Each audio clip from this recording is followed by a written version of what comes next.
Do you remember the game of telephone when you were younger? You would sit in a circle and someone would come up with a simple sentence like, I love ham and cheese sandwiches.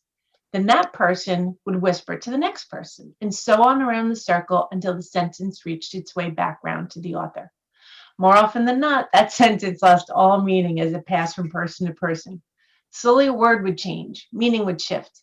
And by the time it made the full way around, it turned into something totally different, like I hate peanut butter and jelly.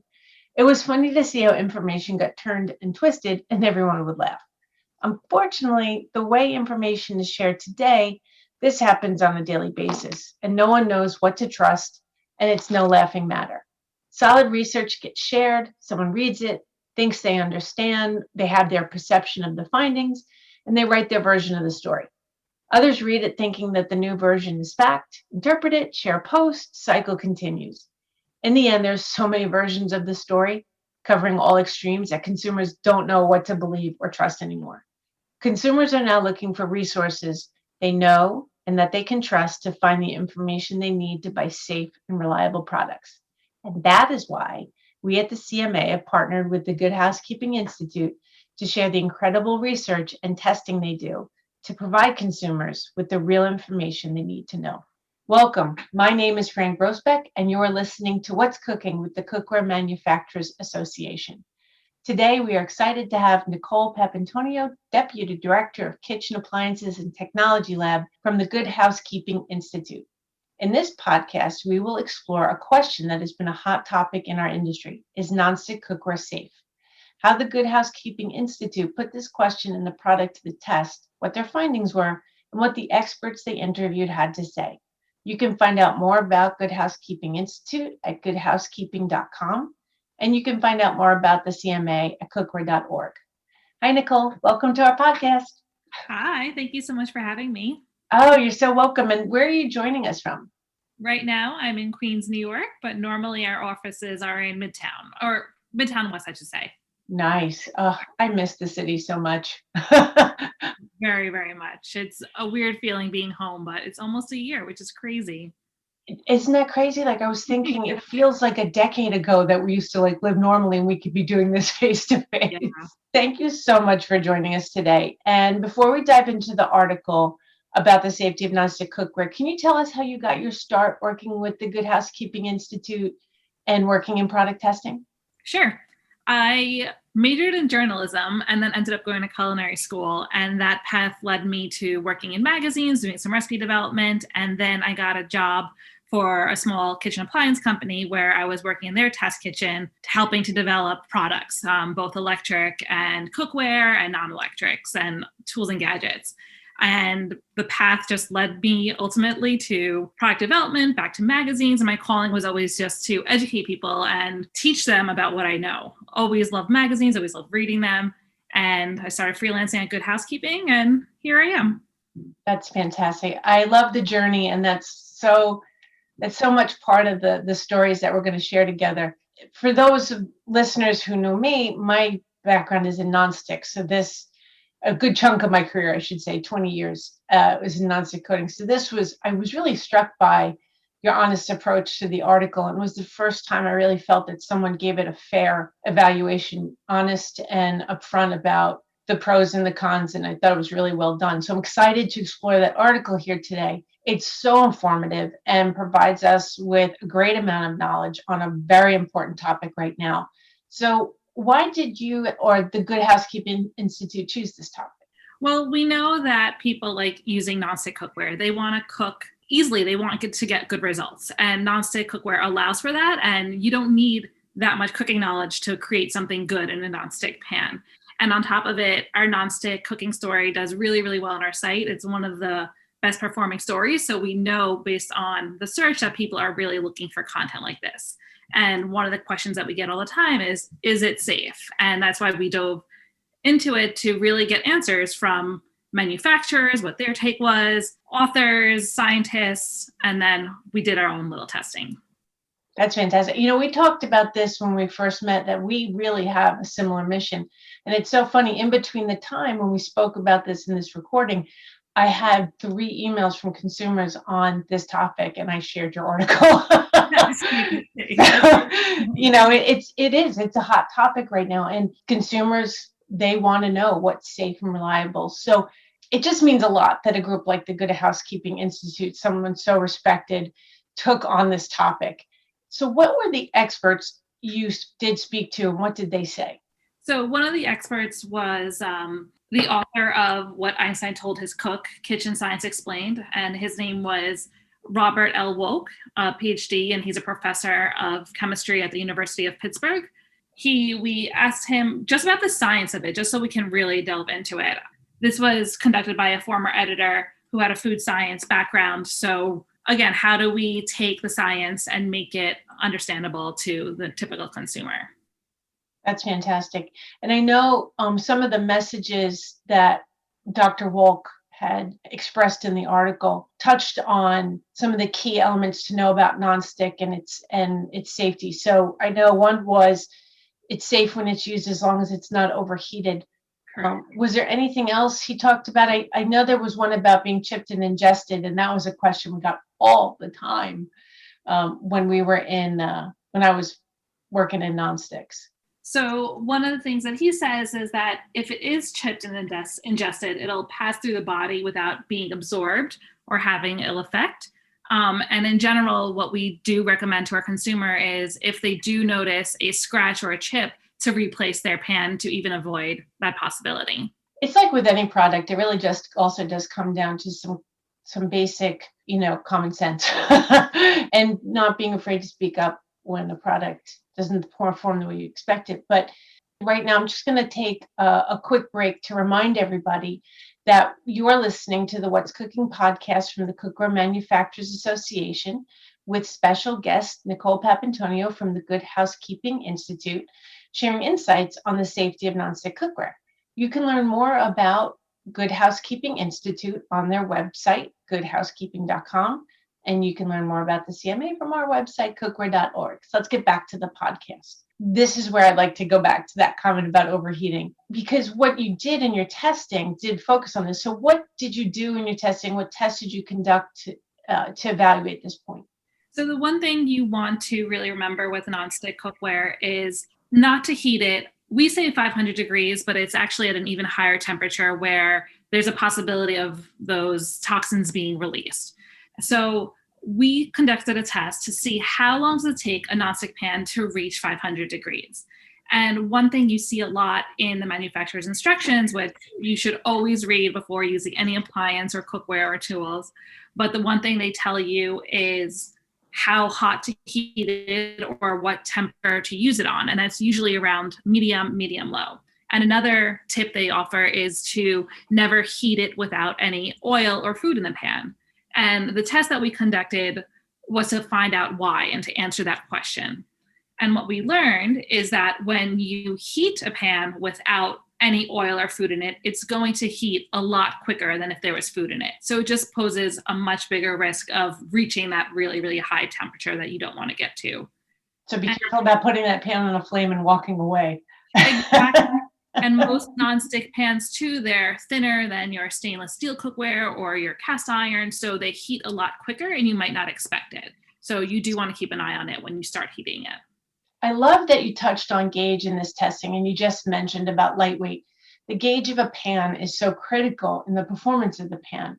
So I feel like every aspect of your test was so well done. You considered the different weights of a pan, because the thicker the gauge, the more heat distribution, you're better protecting the nonstick. It really does make a big difference. And then now we're going to get into, I'm going to ask you about your findings, but I know you tested a lot of different foodstuffs. That it seemed like that made a big difference too. What were some of the findings you found? So in general, I recommend using your nonstick pans for delicate items. So something like scrambled eggs. That's something that in a stainless steel pan is a nightmare to clean. So nonstick is a great option for that, but it also cooks very quickly. So in our test, we discovered that when you cook it on medium for 3 minutes, which is probably even longer than you need to make scrambled eggs, the pan only reached 218 degrees. So that's well below the warning point that we mentioned. Yeah. And then another thing, think of your sautés that cook really quickly. And we tested a chicken and pepper stir fry to discover the same thing, only got to about 320 degrees. So eggs, quick cooking items, like sautés as well. And then bacon, you can do bacon in your nonstick. It did reach a higher temperature, and that's something you want to keep an eye on, but it's still, we proved that it didn't get to that 500 mark in 5.5 minutes. That's a very interesting finding, and I've learned my own lesson with bacon in my own kitchen. I live by medium heat because high heat sets off my fire alarms. Yes. So, and that's the bacon, not the pan. So that was really interesting. So in the article we'll share, you can our listeners can read more about the findings. What you demonstrated here is such an important part of buying any product, and that's to pay attention to how the pan is designed. And that's outlined in the use and care instructions provided by the manufacturer. I can't stress enough that, and you know from the behind the scenes, that paper is often the most overlooked when you open up the box, but the most time and energy goes into that little piece of paper versus the whole packaging. So at CMA, our members focus on creating safe products, and I know the attention that goes into those instructions. So for our listeners, can you review the top advice you have to safely use nonstick cookware? Absolutely. The first is to read those user instructions. They're there for a reason, and you want to follow them. The manufacturer has the firsthand information they need to make sure you use your product safely and also ensure a long lifespan. So that would be number one. Number two would be to follow the temperature suggestions. If they say medium, try not to go over medium. Sometimes it's hard, but if you do, just know that's going to, your pan isn't going to last as long as it would if you always followed a medium or lower temperature. So I would say stick to the temperatures that are recommended. And we touched upon heating your pan with oil and food inside of it, again, to promote that longevity of the product. And another popular thing we see and we get asked all the time is this dishwasher safe? And again, read your user instructions and see what they say. But one thing to keep in mind is that a dishwasher gets very hot. There's a lot of moisture. You're using a lot of detergents, all things that could wear off that coating. Nonstick pans are coated with a nonstick layer. So if you put it in a high heat environment, it will wear over time. So sure, it might be dishwasher safe, but if you want to increase that longevity of the pan, I would recommend washing it by hand. And the other components of the pan can be impacted. So the substrate, if it's exposed anywhere, for example, if it's an aluminum pan, the fittings for the handle, if it's hard anodized, you don't want to put it in there. So it's so important to pay attention to those instructions. And like you said, for nonsticks, heat is the enemy. And with traditional PTFE coatings don't get affected by detergents and conditions of a dishwasher. But like you said, now they're operating at temperatures that are out just absolutely incredible. Even and let's not even get into stoves and what they do. Why we have to have all these high heat temperatures, I don't know. And that's something else to consider too, that our stoves, they have higher BTUs than a lot of the older ones. Like when nonstick pans started coming out, our stoves weren't nearly as powerful as they are now. So that's something else to take into consideration. So true. Low to medium on a stove 10, 15 years ago could be so different than on one today. Not to mention induction. Yeah, and especially when using nonstick cookware, you, instead of using that quick burner that you use to boil your water as fast as possible, maybe switch over to one that's a little bit slower, so this way you can control the heat a little bit better. It was interesting you touched on the scrambled eggs, because I was just looking at a recipe and they were talking about making the perfect scrambled eggs, and it actually talked about lower heat. Yes. And that it would still cook in the same amount of time and they'd be lighter and fluffier, and I tested it and worked. Yes. We're always so like, we want to cook, we think high heat cooks faster, and it actually just like doesn't really do us any good. We got to slow down. The traditional way to cook eggs is a really slow, soft scramble, and you'll see that on a lot of French restaurant menus. And it's really decadent and really creamy, and it's all part of the classic French techniques that you learn, and they're delicious. So low heat for sure. I think we just identified a theme here. Slow down with your cooking and read your instructions. Yeah, I would say so.